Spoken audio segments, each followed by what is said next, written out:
Hello mga kabugis. Meron naman tayong kukunin na bugimbilya malaki po. Then kanina lang nahingi natin kay Rosel Aquino. Kumari ko yun mga kabugis. Nagtanggal sila ng bugimbilya dun sa may daan. Natuyo na. Nakuha ko yung isa. Tapos nakauwi na kami. Tapos bigla kaming chinat ulit na meron pa palang ganun din kalaki na bugimbilya. Kukunin natin mamaya 5 PM. Oh yeah. Bring you home. Yeah, come on. Sayang yan, dami. Magalaw? Magalaw.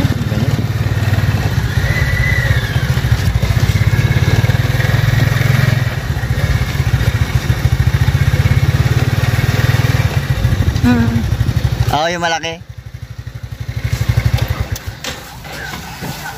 Ay. Labo nga, baka mga kabugis, may nahingi kami kay Ma'am Rosel Aquino. Kumari namin. Bibigay kaya to? Okay na to? May ito po sayang, namatay lang. Ang dami. Bibigay pa kaya to? Wala na, batay na. Thank you. Baka itapon na din. Patay na? Oo. Pero try lang natin buhayin. Yun ang sayang. Sayang, tinap mo sana ako. Wala, hindi ko rin alam. Yan ay nasa gilid niya. Okay na yan. Doon ko na bagbagin. Kaya pa bang buhayin niya? Pwede pa yan. Ayan, binawa kaming ano. Laki. Pasara lang tayo December. Nurong lang, may nanak ko ha.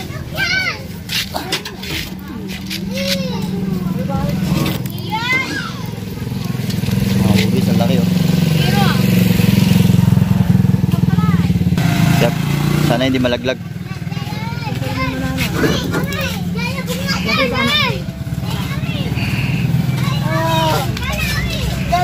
Ayan yung kumari namin, si Rosel. Say hi.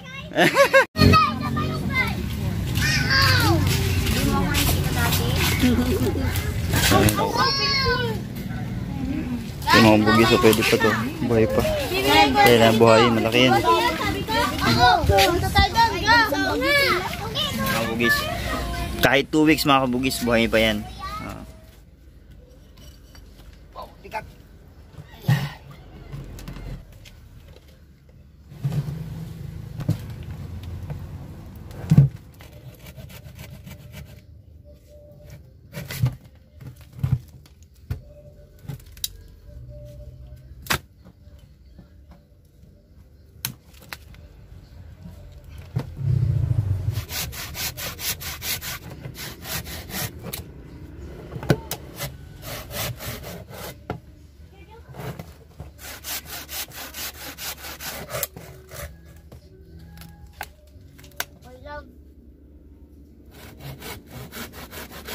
Lagay mo doon, i-fix ko din.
So yung mga kabugis, tapos na bugimbilya yung mga kabugis.